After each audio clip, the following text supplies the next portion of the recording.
Well, I think if you're going to become a franchisee and you're going into business, it's probably the biggest decision you'll make in your life, because you're going to put your life savings in and you're going to go into that full time. You're probably going to resign from your business.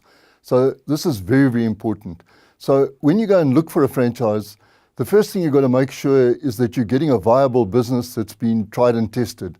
So you've got to go to the franchisor and make sure that he's done his homework, his business is working, and he's done all the documentation. He's got a operations manual, the franchise agreement, and you've got to then start asking him questions. The first one, which is by far the most important, what will my return on investment be?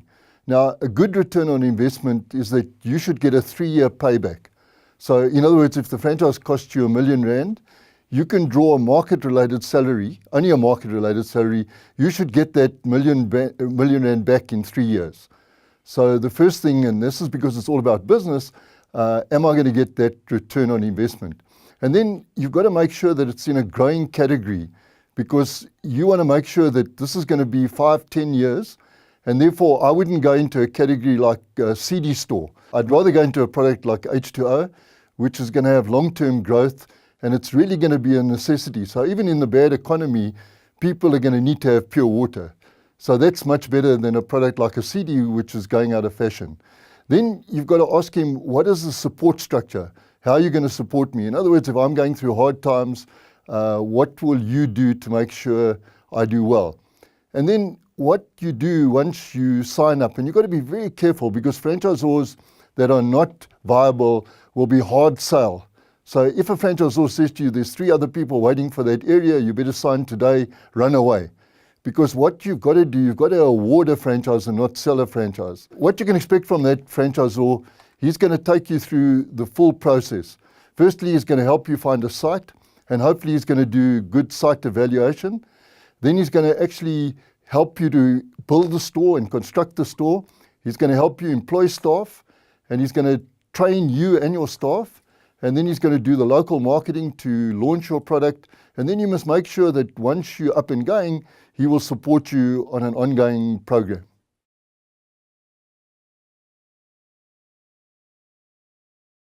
I think one of the problems in franchising is that the mechanism is fantastic, but there's no legislation.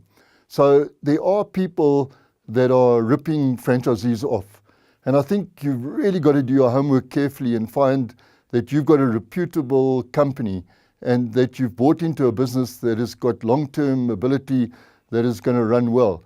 So if you bought into and didn't do the homework and you don't work hard, the chances are that you are going to lose your money and you're going to be risked. But let's take a brand like Kentucky.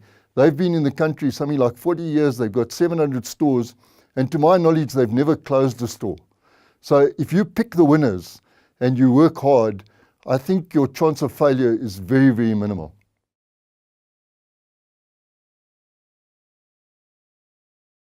If you want to be a franchisee and go into your own business, there's certain things that you've got to test. In other words, some people, like Richard Branson, would be a terrible franchisee, because when you go into a franchise, you've got to follow rules. In other words, they're going to give you the recipe and you bake the cake, and you can't do things your own way. So we have a concept called an E-test.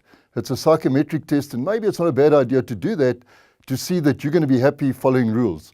Secondly, when you go into business, there's risk. Now, not everybody enjoys risk.